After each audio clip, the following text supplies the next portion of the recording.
بسم اللہ الرحمن الرحیم۔ السلام علیکم ورحمۃ اللہ وبرکاتہ۔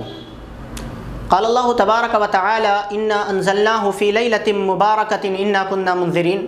فیہا یفرق کل امر حکیم۔ اللہ تبارک و تعالی کا ہم پر بہت بڑا احسان و کرم ہے کہ اللہ تعالی نے ہمیں ایمان کی دولت سے نوازا، اور اس کے ساتھ ساتھ اللہ تعالی نے ہم لوگوں پر یہ احسان کیا ہے کہ ہمیں اپنے فرائض کے اوپر ہونے والی کمی کو پورا کرنے کے لیے نفل اور مستحبات جیسی عبادت کا شرف بھی دیا ہے کہ ہم ان کی ادائیگی سے اپنے فرائض کے اندر موجود جو کمیاں ہیں ان کو ہم پر کر سکتے ہیں۔ اللہ تعالیٰ نے جہاں ہمیں ان کا موقع دیا وہیں پر اس بات کا بھی موقع دیا کہ اگر ہمارے سال میں کوئی کمی آتی ہے تو اس سال بھر میں جو کمی ہے اس کمی کو بھی ہم کچھ راتوں کے ذریعے سے دور کر سکتے ہیں۔ رمضان کے روزے اگر ہمارے چھوٹتے ہیں تو رسول پاک صلی اللہ علیہ وسلم نے فرمایا کہ تم 6 روزے شوال کے رکھو، یہ 6 روزے سال بھر کے روزوں کا کفایہ ہوگا، یعنی 6 روزے جو ہیں وہ سال بھر کے لیے کافی ہوں گے اور سال بھر روزے رکھنے کا ثواب ملے گا۔ کئی ساری صورتیں ایسی ہیں قرآن میں جس میں آپ یہ دیکھیے گا کہ آپ اگر 3 مرتبہ قل هو اللہ احد پڑھیں تو پورے قرآن پڑھنے کا ثواب ملے گا۔ اگر آپ 1 مرتبہ الہاکم التکاثر پڑھیں تو 1000 آیتوں کے برابر ثواب ملے گا۔ اگر آپ اتنی مرتبہ ان صورتوں کو پڑھیں تو اتنے قرآن پڑھنے کا ثواب آپ کو ملے گا۔ بالکل اسی طریقے سے اللہ تعالیٰ نے کچھ راتوں کو ایسا رکھا ہے جس میں اگر آپ ایک نماز بھی پڑھیے گا تو کئی ساری نمازوں کا ثواب ملے گا۔ کچھ راتوں کو ایسا رکھا ہے جس میں اگر آپ ایک دعا کیجیے گا تو اس دعا کی بھی قبولیت کے چانسز بہت زیادہ ہیں۔ اللہ تعالیٰ ہر دن اپنے بندوں کو مسجد میں بلاتا ہے کہ تم آؤ، آوازیں لگاتا ہے کہ تم آؤ ہم سے دعا کرو ہم تمہیں دیں گے۔ بندے تم سجدے کی حالت میں ہم سے دعا کرو، تم اس وقت میرے سب سے زیادہ قریب ہوتے ہو، میں تمہیں عطا کروں گا۔ لیکن اللہ ایک رات ایسی بندوں کو عطا کرتا ہے جہاں پر خود اللہ کہتا ہے کہ میں آسمان دنیا پر نزول کرتا ہوں، پہلے آسمان پر آتا ہوں اور اپنے بندوں کے لیے دعا کرتا ہوں، اپنے بندوں کے لیے ندا لگاتا ہوں کہ ہے کوئی بخشش کا طلبگار میں اسے بخشش عطا کروں، ہے کوئی مدد کا خواہاں کہ میں اسے مدد دوں، ہے کوئی سوال کرنے والا کہ میں اس کے سوال کو پورا کروں، هل من سائل فاعطیہ، کہ کوئی ہے سوال کرنے والا میں اس کے سوال کو پورا کروں۔ اگر ہم اس رات میں اللہ کے اس انعام اور اکرام کا بھرپور فائدہ نہ اٹھائیں تو پھر ہم سے بڑا بیوقوف اور نقصان اٹھانے والا اور کوئی نہ ہوگا۔ یعنی ایک ایسا آقا جو سال بھر ہم اس کے دروازے پر کھڑے رہ کر کے کہتے ہیں کہ ہمیں فلاں چیز دے دے، ہمیں فلاں چیز دے دے، ہمیں فلاں چیز دے دے، لیکن ایک ایسا دن آتا ہے جس دن بادشاہ خود درباریوں کے سامنے، رعایا کے سامنے آ کر اعلان کرتا ہے کہ آج تم مانگو میں عطا کروں گا، اور اس دن کہے کہ نہیں آج ہم مانگنے والے نہیں ہیں۔ تو اس سے بڑا بیوقوف اور نقصان اٹھانے والا کوئی دنیا میں تیسرا آدمی نہ ہوگا۔ بالکل اسی طریقے سے شعبان المعظم کی جو 15ویں رات ہے، یہ رات ایسی ہے جس میں اللہ تعالیٰ خود آسمان دنیا پر آتے ہیں اور اپنے بندوں سے اعلان کرتے ہیں کوئی ہے مانگنے والا میں اس کی مراد پوری کروں۔ اگر اس رات بھی بندہ اپنی مرادوں کو نہ مانگے اور بالکل اسی طریقے سے گزارے جس طرح اور راتیں گزارتا ہے، اور راتوں میں اور اس رات میں کوئی فرق نہ ہو، کوئی ڈفرینس نہ ہو، تو اس بندے سے زیادہ بیوقوف کوئی تیسرا بندہ نہیں ہو سکتا۔ ہم اور آپ تو اللہ سے دعائیں کرتے ہیں، اللہ آج خود ہمیں کہتا ہے کہ تم دعا مانگو میں قبول کروں گا۔ حضور پاک صلی اللہ علیہ وسلم سے اس رات کے بارے میں کئی ساری فضیلتیں وارد ہوئی ہیں، کئی سارے اعمال حضور صلی اللہ علیہ وسلم سے منقول ہوئے ہیں۔ انہی میں سے ایک یہ ہے کہ اس رات میں جو ہے حضرت عائشہ رضی اللہ تعالیٰ عنہ کی حدیث بڑی مشہور حدیث ہے کہ انہوں نے حضور پاک کو جو ہے مفقود پایا کہ بستر پر نہیں ہے، تو حضرت عائشہ باہر نکلی دیکھنے کے لیے کہ کہاں حضور تشریف لے گئے، تو دیکھا کہ حضور پاک صلی اللہ علیہ وسلم جنت البقیع میں ہیں۔ تو حضور پاک صلی اللہ علیہ وسلم نے جب حضرت عائشہ کو دیکھا تو کہا عائشہ کیا تم یہ گمان کرتی ہو کہ اللہ اور اس کا رسول تمہارے ساتھ حق تلفی کرے گا؟ ان یحیف اللہ علیک ورسولہ۔ حضرت عائشہ رضی اللہ تعالیٰ عنہ نے کہا نہیں مجھے لگا کہ آپ کسی دوسری ازواج مطہرات کے پاس تشریف لے گئے ہیں، اسی وجہ سے میں باہر دیکھنے کے لیے باہر نکلی۔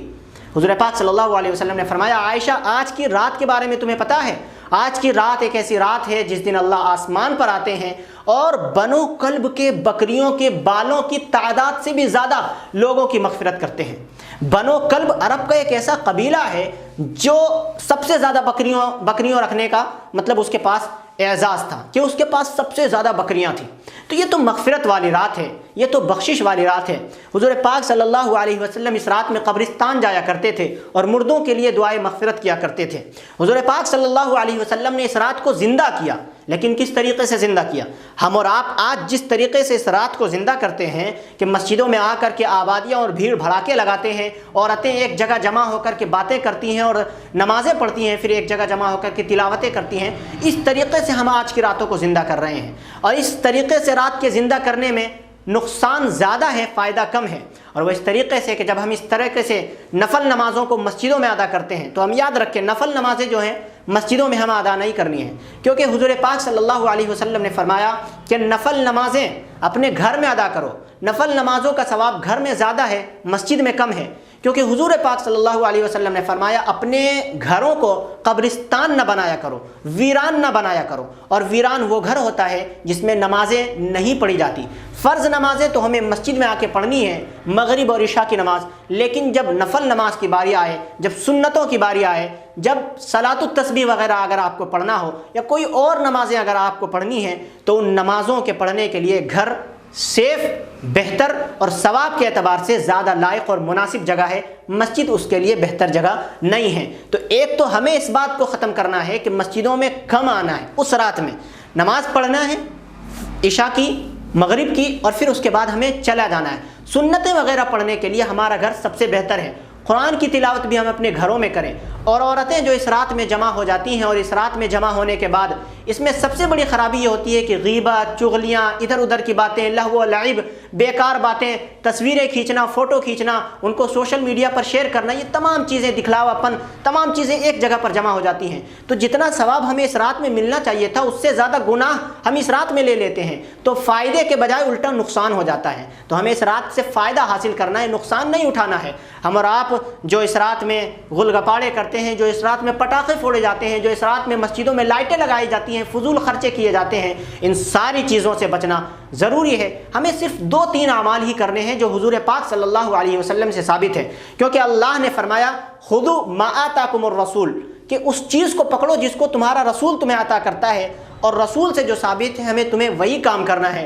اس کے علاوہ دوسرے کسی عمل کو اپنے دین میں شامل کرنا نہ تو جائز ہے اور نہ ہی ثواب کا کام ہے۔ اسی طریقے سے پٹاخے بازی کرنا، لہو و لعب، بیٹھ کر کے باتیں کرنا، گل گپاڑے کرنا، اور یوں سمجھنا کہ بس ہمیں اس رات کو گزارنا ہے، اس رات کو ایسے بات اور لہو و لعب میں نہیں گزارنا ہے میرے بھائیوں دوستوں۔ اس رات کو ہمیں اس طریقے سے گزارنا ہے جس طریقے سے اللہ اور اس کے رسول نے گزارا۔ قبرستان تشریف لے گئے، نمازیں بھی پڑھیں، اس کے بعد پھر جو ہے دن کو حضور پاک صلی اللہ علیہ وسلم نے ایک حدیث سے ثابت ہے کہ روزے رکھے اور روزے رکھنے کا حکم دیا۔ حضرت علی رضی اللہ تعالیٰ عنہ کی حدیث ہے قوموا لیلھا وصوموا نہارھا، کہ رات کو کھڑے رہ کر کے رات کو زندہ کرو اور دن کو جو ہے وہ روزے رکھو۔ تو ہمیں اس طریقے سے رات کو گزارنا ہے۔ اس کے علاوہ جو دوسری چیزیں ہیں، مثلاً کسی کے یہاں دعوتیں وغیرہ بھی ہوتی ہیں کہ لیکن دعوتیں وغیرہ کرنے میں، دعوتیں کرنا جائز ہے، کر سکتے ہیں بھائی، ایک دوسرے کے یہاں جا کر کے کھانا، آپس میں محبت پیدا ہوتی ہے، میل ملاپ پیدا ہوتی ہے، لیکن ہمیں اس بات کا خیال رکھنا ہے کہ جس کے یہاں اگر ہم دعوت کھانے کے لیے جا رہے ہیں تو ہمیں دیکھنا پڑے گا کہ آیا وہ کھانا حلال ہے یا حرام ہے، اس کی کمائی حلال ہے یا حرام ہے، کیونکہ حرام کا لقمہ ایک بھی اگر ہمارے پیٹ کے اندر جاتا ہے تو 40 دن کی نمازیں اور دعائیں قبول نہیں ہوتی۔ تو یہ رات ایسی ہے جس میں اللہ تعالیٰ ہر آدمی کی دعا قبول کرتے ہیں۔ اگر حرام کا لقمہ ہمارے اندر جائے گا ہماری دعائیں کیسے قبول ہوں گی؟ 8 لوگ ایسے ہیں، کچھ لوگ ایسے ہیں، حدیث میں تو 8 الگ الگ طرح کی 4-5 حدیثیں ہیں، جن 4-5 حدیثوں کو اگر ہم دیکھیں تو پتہ چلے گا کہ اس رات میں 8 بندے ایسے ہیں جس کی دعائیں قبول نہیں ہوتی۔ بتائیے، ایک ایسی رات جس میں اللہ ہر لوگوں کی دعائیں قبول کرتے ہیں لیکن 8 لوگوں کی دعائیں قبول نہیں کرتے۔ ان 8 لوگوں کی دعائیں اللہ تعالیٰ قبول نہیں کرتے، اور ان 8 لوگوں میں سے اگر ہم ہیں تو ہمیں چاہیے کہ ہم اپنے آپ کو ان سے دور کریں، ان سے بچائیں، اور اپنے آپ کے اندر یہ موجود برائی ہے تو اس کو ختم کریں۔ 8 ایسے لوگ ہیں میرے بھائی جن کی دعائیں اس رات میں اللہ تعالیٰ قبول نہیں کرتے۔ ذرا سوچئے، 8 لوگ جن کی دعائیں قبول نہیں ہو رہی، اس رات میں اللہ خود کہتا ہے میں دعائیں قبول کروں گا، تو کر کے تو دیکھ۔ لیکن ہم اور آپ ہیں کہ ان 8 گناہوں میں اگر ہم مبتلا ہیں تو ہمیں چاہیے کہ ان سے بچیں۔ ان میں سے پہلا وہ شخص ہے جو کفر و شرک میں مبتلا ہو، کفر و شرک میں جو ڈوبا ہوا ہو، ایسے شخص کی دعا اللہ تعالیٰ قبول نہیں کرتے۔ ظاہر سی بات ہے، کفر میں اللہ تعالیٰ کے نزدیک سب سے بڑا گناہ شرک اور کفر ہے، اس کے علاوہ اور کوئی بڑا گناہ نہیں ہے، سب سے بڑا گناہ یہ ہے، اللہ تعالیٰ ایسے لوگوں کی دعا قبول نہیں کرتے۔ کفر و شرک کیا ہے؟ ہم اور آپ نے کیا یہی سمجھا ہے کہ اللہ کے علاوہ ہم تو کلمہ پڑھنے والے ہیں تو ہم تو کفر و شرک نہیں کر رہے ہیں؟ بلکہ بہت مرتبہ ایسا ہوتا ہے کہ ہم کفر و شرک والے کلمات کہہ دیتے ہیں، ہمیں پتہ نہیں چلتے۔ مان لیجئے کسی کا بیٹا انتقال کرتا ہے، اور بیٹا انتقال کرتے وقت عورتیں کیا کہتی ہیں کہ اللہ تعالیٰ کو اسی کو چھیننا تھا، اللہ تعالیٰ بڑا ظالم ہے، اللہ تعالیٰ بڑا نقصان دینے والا ہے۔ اس طرح کے کلمات سے آدمی ایمان کے دائرے سے نکل جاتا ہے، آدمی کفر کے دائرے میں داخل ہو جاتا ہے، ایمان کے دائرے سے نکل جاتا ہے۔ تو یہ بھی تو کفر و شرک کی باتیں ہیں۔ آدمی کسی کے سامنے قبروں میں جا کے سجدے کر دیتا ہے، یہ بھی تو کفر و شرک کی باتیں ہیں۔ تو ایسے آدمی کی دعا اللہ تعالیٰ قبول نہیں کرتے۔ اگر ہمارے اندر یہ خصلت ہے کہ ہم قبروں پر جا کر کے سجدہ کر رہے ہیں، یا اگر ہمارے اندر یہ خصلت ہے کہ ہم دوسروں کے سامنے سر جھکا رہے ہیں، یا ہمارے اندر یہ خصلت ہے کہ ہم ایسی باتیں کر رہے ہیں جس کی وجہ سے ہمارا ایمان ہمارے دلوں سے نکل رہا ہے، تو ہمیں توبہ کرنے کی ضرورت ہے۔ ہم اور آپ توبہ کرنے کی ضرورت ہے۔ اور دوسری چیزیں یعنی جس سے اللہ تعالیٰ جس شخص کی دعا قبول نہیں کرتے، وہ ہے کینہ پالنے والا، یعنی جو بغض رکھنے والا ہو، دوسروں سے جلنے والا ہو، حسد رکھنے والا ہو، ایسے آدمی کی دعا قبول نہیں کرتے، کیونکہ اللہ تعالیٰ اس مخلوق کو سب سے زیادہ پسند کرتے ہیں جو دوسروں کے فائدے پہنچانے کے لیے رہے، یعنی وہ مخلوق سب سے زیادہ بہترین ہے جو دوسرے لوگوں کو فائدہ پہنچائے۔ تو اللہ تعالیٰ کے نزدیک وہ مخلوق سب سے زیادہ مبغوض ہے جو دوسروں کو نقصان پہنچانے میں رہے۔ اسی وجہ سے اللہ تعالیٰ ایسے لوگوں کی دعائیں قبول نہیں کرتے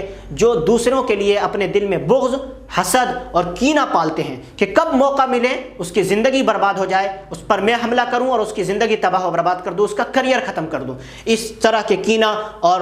پالنے والے اور بغض رکھنے والے کی دعا اللہ قبول نہیں کرتے۔ اگر ہمارے دلوں میں یہ ہے تو ہمیں چاہیے کہ ہم اس کو ختم کریں۔ اور تیسرا وہ شخص ہے جو کسی کو ناحق قتل کرنے والا ہو، بلا وجہ کسی کو قتل کر دینا، مار دینا، ایسے شخص کی دعا اللہ تعالیٰ قبول نہیں کرتے ہیں۔ اور چوتھا وہ شخص ہے جو والدین کی نافرمانی کرنے والا ہو، والدین کو ستانے والا ہو، والدین کے حکموں کو دھجیاں اڑانے والا ہو، اس کے پرخچے اڑانے والا ہو، والدین کوئی دوسری بات کہے وہ کوئی تیسری بات کرنے والا ہو، ان کی باتیں ٹالنے والا ہو، ان کو تکلیف پہنچانے والا ہو، مارنے والا ہو، ایسے لوگوں کی دعائیں اللہ تعالیٰ اس رات میں قبول نہیں کرتے۔ اگر ہم سے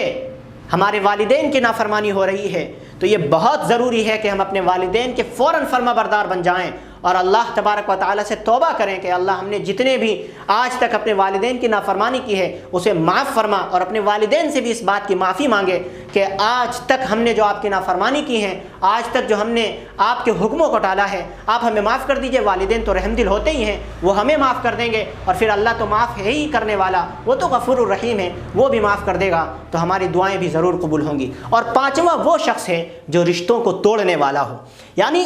رشتوں کو توڑواتا ہو، دو آدمیوں کے بیچ میں رشتے کو توڑوانے والا ہو یا خود ہی رشتے کو توڑنے والا ہو بلا وجہ۔ یاد رکھیں اگر ہمارا رشتہ شریعت کی وجہ سے ٹوٹتا ہے تو پھر یہ توڑنا جائز ہے، آپ توڑ سکتے ہیں رشتہ۔ ایک آدمی آپ کے یہاں شادی ہو رہی ہے اور شادی ہونے کے موقع پر ایک آدمی کہتا ہے کہ ڈی جے نہیں لاؤ گے، ہم آپ کی شادی میں نہیں آئیں گے، آپ سے رشتہ ختم، آپ کو اس سے رشتہ رکھنے کی کوئی ضرورت نہیں، رشتہ ختم کریں۔ تو یہاں پر آپ رشتے کو توڑنے والے نہیں ہیں بلکہ دوسرا آدمی رشتے کو توڑنے والا ہے، تو اس شخص کی دعائیں اللہ تعالیٰ اس رات میں قبول نہیں کرتے۔ یاد رکھیں آپ رشتے کو توڑنے والے نہیں ہیں۔ اسی طرح شریعت کے مخالف کوئی کام کرے، اسی طرح مان لیجئے کہ یہ جو شب برات کی رات ہے، اسی میں کوئی شخص کہتا ہے کہ تم پٹاخے جلاؤ، اگر پٹاخے نہیں جلاؤ گے تو ہم تمہارے گھر نہیں آئیں گے، تم جو ہے پٹاخے جلاؤ، تم جو ہے باجے بجاؤ، تم جو ہے قوالیاں لگاؤ، تو اگر تم یہ کام کرو گے تو ہم تمہارے گھر آئیں گے، رشتہ رکھیں گے۔ تو ہمیں اس سے رشتہ رکھنے کی کوئی ضرورت نہیں ہے۔ رشتے کو ہم جوڑتے ہیں لیکن اللہ اور اس کے رسول کا حکم نہ ٹوٹنے پائے، اور اللہ اور اس کا رسول کا حکم ٹوٹتا ہے تو پھر ہم رشتے کو بھی توڑتے ہیں۔ اور وہ شخص جو اللہ اور اس کے رسول کی پرواہ نہیں کرتا اور رشتے کو توڑ دیتا ہے، ایسا شخص اس حدیث کے سلسلے میں داخل ہے، اس حدیث کی کیٹیگری میں داخل ہے۔ اور ایسے شخص کو بھی چاہیے کہ وہ جلد از جلد توبہ کرے اور اپنے گناہوں کی معافی مانگے، اور جلد سے جلد ان لوگوں سے رشتہ جوڑے جن کی وجہ سے انہوں نے رشتہ توڑا ہے، محض اپنے نفس کی وجہ سے، اللہ کی رضا اس میں شامل نہیں تھی۔ اور چھٹا شخص وہ ہے جو تکبر کی وجہ سے اپنے پائجامے کو، اپنے لنگی کو اور اپنے اس کپڑے کو جو ناف کے نیچے سٹر ڈھکنے کے لیے پہنا جاتا ہے اس کو ٹخنوں کے نیچے لٹکاتا ہوں۔ تو ٹخنوں کے نیچے لٹکانے والا شخص بھی اس گناہ میں شامل ہے۔ اس کو بھی چاہیے کہ ہم اس گناہ سے توبہ کریں اور اللہ تعالیٰ سے اس کی معافی مانگے تاکہ اللہ تعالیٰ ہماری دعاؤں کو بھی قبول کرے۔ اور ساتواں شخص وہ ہے جو زنا کرنے والا ہو، زنا کرنے والی مشرک عورت، زنا کرنے والی یا زنا کرنے والا جو ہے، ایسے لوگوں کی بھی دعائیں اللہ تعالیٰ اس رات میں قبول نہیں کرتے۔ یہ کچھ لوگ ہیں جن کی دعائیں اللہ تعالیٰ قبول نہیں کرتے ہیں، تو ہمیں چاہیے کہ اگر ہمارے اندر ان میں سے کوئی ایک ہے تو ہم جلد از جلد توبہ کریں، اللہ تعالیٰ سے معافی مانگیں، اللہ تعالیٰ ہماری دعائیں قبول کرے گا، اور اس رات میں اللہ تعالیٰ نے جو بخشش کا وعدہ کیا ہے وہ بھی ہمیں ضرور عطا کرے گا۔ اور اس رات کو جس طریقے سے ہم نے جانا ہے کہ ہمیں صرف قبرستان جانا ہے، راتوں کو زندہ کرنا ہے، اور غل گپاڑے اور لہو و لعب کی باتوں سے بچنا ہے، تو ان سب چیزوں کا جب ہم پرہیز کریں، ان سب چیزوں سے جب ہم بچیں گے اور اس طریقے سے اس رات کو ادا کریں گے جس طریقے سے اللہ اور اس کے رسول نے ہمیں حکم دیا ہے، تو پھر یہ رات ہمارے لیے فائدہ مند ثابت ہوگی۔ اور اگر ہم اس کے طریقے سے ذرہ برابر بھی ہٹیں تو پھر الٹا ہمارا نقصان ہوگا، رات کا جاگنا بھی بیدار ہوا۔ اور ایک آخری بات یہ کہ فجر کی نماز ہمیں ضرور پڑھنی ہے۔ ہم میں سے اکثر لوگ ایسے ہوتے ہیں جو رات بھر نمازیں تو پڑھتے ہیں، قرآن تو پڑھتے ہیں، لیکن فجر کی نماز گول کر دیتے ہیں، تو اس طرح رات گزارنے کا کوئی فائدہ نہیں، کیونکہ نمازیں جو ہم پڑھ رہے ہیں وہ نفل نمازیں ہیں، اور جس نماز کو ہم چھوڑ رہے ہیں وہ فرض نماز ہے۔ اگر سال بھر آپ نفل نمازیں پڑھیں اور ایک فرض نماز کو اگر آپ چھوڑ دیں تو یہ سال بھر کی نفل نمازیں اس ایک فرض کے کفایہ نہیں کر سکتی، اس ایک فرض کی برابری نہیں کر سکتی۔ تو